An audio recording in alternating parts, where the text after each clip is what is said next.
एक ऐसी जेल जहां के कैदियों के साथ ऐसे ऐसे एक्सपेरिमेंट किए जाते थे कि वो सामने से मौत की भीख मांगने पर मजबूर हो जाता था। वहां पर कैदियों के अंदर खतरनाक वायरस डालने के बाद उनका पेट बीच से चीर दिया जाता है। इस जेल में कुछ महिलाओं को जबरन गर्भवती बनाया जाता है और उसके बाद उन पर वायरस डाला जाता था, सिर्फ ये देखने के लिए कि उनके पेट में पल रहे बच्चों पर भी ये असर करता है कि नहीं।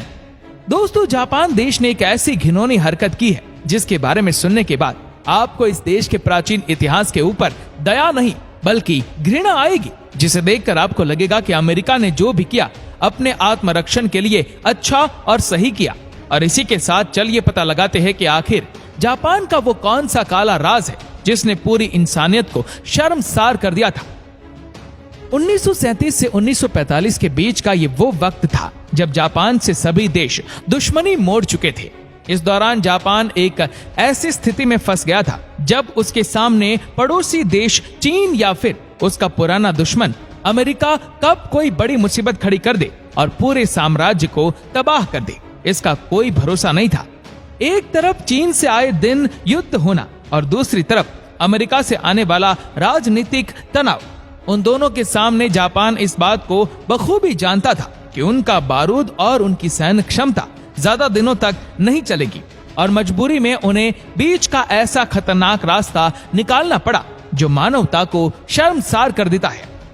मुश्किलों से जूझ रहे जापान की आर्थिक स्थिति भी धीरे धीरे जवाब दे रही थी कि तभी एक ऐसा निर्णय लिया गया जो सभी आपको सोचने पर मजबूर कर देगा कि क्या इसके अलावा और कोई रास्ता नहीं था।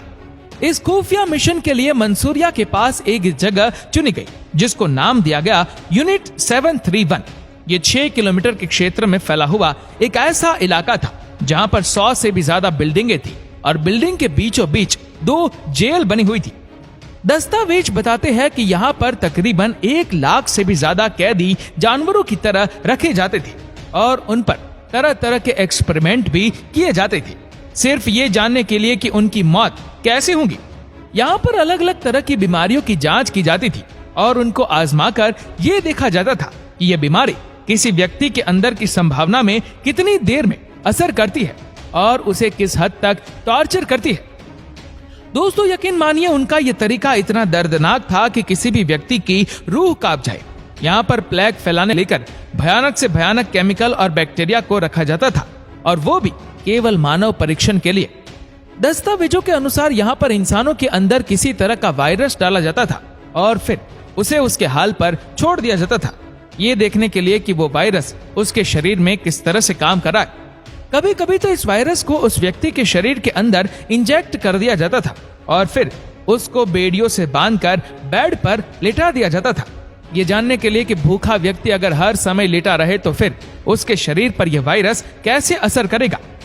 लेकिन बर्बरता की पराकाष्ठा तो तब पार हो गई जब ये पता चला कि यूनिट 731 के वैज्ञानिक कुछ बदनसीब कैदियों के अंदर खतरनाक वायरस डालने के बाद उनका पेट बीच से चीर दिया करते थे। और दुख की बात तो यह है कि इस दौरान उस व्यक्ति को एनेस्थेसिया भी नहीं दिया जाता था, क्योंकि उनका ऐसा मानना था कि अगर एनेस्थेसिया लेकर व्यक्ति बेहोश हो जाता है तो फिर उसके ऊपर दिखने वाले असर का प्रभाव दूसरा आता है और इसलिए उसे होश में रखकर उसके पेट को फाड़कर उसके अंदर के ऑर्गन्स को धीरे धीरे सड़ते हुए देखा जाता था। और कभी कभी तो जिंदा व्यक्ति को होशो हवास में ही अपनी आंतें कटवानी पड़ती थी। उसको तब तक जिंदा रखा जाता था जब तक कि उसका सारा खून बह न जाए और उसकी तड़प तड़प कर मौत ना हो जाए। लेकिन ये उनकी क्रूरता का सिर्फ एक अध्याय नहीं था, बल्कि उनकी निर्दयता के ऊपर तो पूरी की पूरी पुस्तक ही लिखी जा सकती है। वो इस किस्म की जालिम हरकतें किया करते थे। कभी कभी तो कैदी को एक ऐसे केस में डाल देते थे जिसका प्रेशर धीरे धीरे बढ़ता ही जाएगा और एक समय ऐसा आ जाएगा कि वो प्रेशर इंसानी शरीर के सहने योग्य ही नहीं रहेगा और उसका शरीर प्रेशर के चलते अपने आप दबाव के कारण फट जाएगा। वो लोग मशीन के अंदर प्रेशर को तब तक बढ़ाते रहते थे जब तक वो व्यक्ति जिंदा रहता था और अपनी मांसपेशियों के फटने के दर्द को अंतिम समय तक झेलता रहता था। इसके अलावा यहाँ पर एक रोटेटिंग चैम्बर भी मौजूद रहता था जो तब तक घूमता रहता था जब तक उसके अंदर उपस्थित व्यक्ति मर न जाए। वो कैदी चीखते चिल्लाते थे पर उनकी चीखों का उन जल्लादों पर कोई भी असर नहीं होता था। इन सब में सबसे अधिक यातनाएं महिलाओं को झेलनी पड़ी, क्योंकि इस जेल में कुछ महिलाओं को जबरन गर्भवती भी बनाया जाता था और गर्भवती बनाने के बाद उन पर वायरस डाला जाता था, सिर्फ ये देखने के लिए कि क्या उनके द्वारा इंजेक्ट किया गया वायरस उन औरतों के पेट में पल रहे बच्चों पर भी असर डालता है। उन असीम दर्द के बावजूद भी उन्हें तब तक जिंदा रखा जाता था जब तक कि वो अपने बच्चे को जन्म देकर इस दुनिया में ना ले आए। अगर बच्चा मृत घोषित हुआ है तो फिर परीक्षण सफल हुआ है, और अगर वो जीवित पैदा होता था तो नवजात शिशुओं पर रोगाणु का असर देखने के लिए उस बच्चे पर भी कुछ टेस्ट आजमाई जाती थी। और अगर इन सभी यातनाओं के बावजूद भी आप जिंदा बच गए हैं तो इसका मतलब ये नहीं है कि आपकी मौत अब नहीं होगी, बल्कि परीक्षण से जिंदा बचे लोगों को सेना के सिपाहियों की शूटिंग प्रैक्टिस के लिए इस्तेमाल किया जाता था, जिसमें एक जिंदा व्यक्ति को उन सिपाहियों से कुछ दूरी पर खड़ा किया जाता था और सिपाहियों को उस इंसान पर ही निशाना लगाना होता था।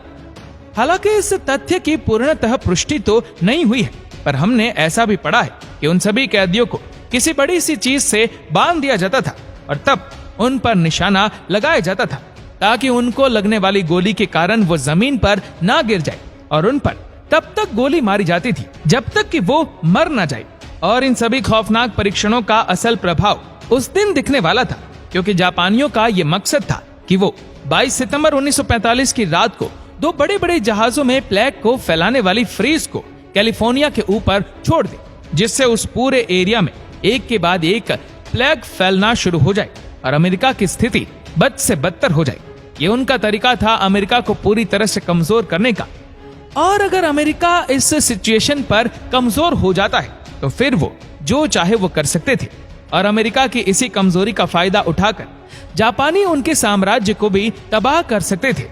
लगभग 8 साल की तैयारियां अपनी चरम सीमा पर थी और कामयाबी से बस कुछ ही पल की दूरी पर थी कि अचानक से 6 और 9 अगस्त 1945 के दिन जापान के हिरोशिमा और नागासाकी नामक 2 इलाकों में अमेरिका द्वारा 2 विध्वंसक परमाणु बम गिरा दिए गए, जिसके कारण न सिर्फ जापान की काफी आबादी खत्म होगी, बल्कि उसके दुष्प्रभाव का नतीजा जापान की अगली पीढ़ियों को भी चुकाना पड़ा।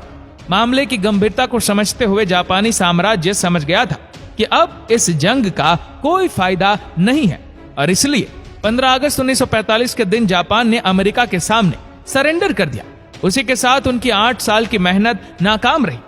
अधिकारियों ने पूरी कोशिश की कि वो मसूरिया में उपस्थित उस जगह को ही तबाह कर दे और सभी दस्तावेजों को जला दे, ताकि उनका कोई भी अंश कभी भी किसी के हाथ ना लगे।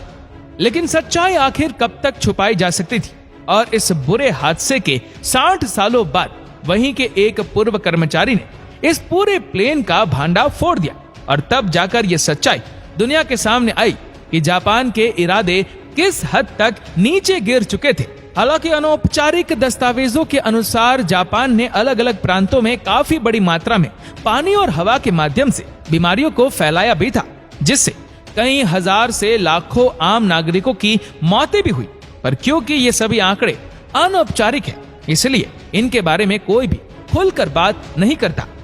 लेकिन शायद अमेरिका को जापान के इस प्लेन के बारे में भनक लग गई होगी, और इसीलिए उन्होंने ये सोचा होगा कि इससे पहले कि हमारा साम्राज्य तबाह हो जाए, क्यों ना हम लोग उनके बुरे मंसूबों को ही नाकाम कर दें। और शायद इसी आत्मरक्षण के चलते उन्होंने 2 परमाणु बम गिराने का निर्णय लिया होगा। तो दोस्तों, आपको ये वीडियो कैसा लगा हमें नीचे कमेंट करके जरूर बताएगा, और इस वीडियो को आप अपने तक सीमित ना रखें, जितना हो सके इस वीडियो को शेयर करें फेसबुक पर, व्हाट्सएप पर, यूट्यूब पर, और ऐसे ही और भी इंटरेस्टिंग वीडियोस को फेसबुक पर देखने के लिए हमारे पेज को आज ही फॉलो करें। धन्यवाद।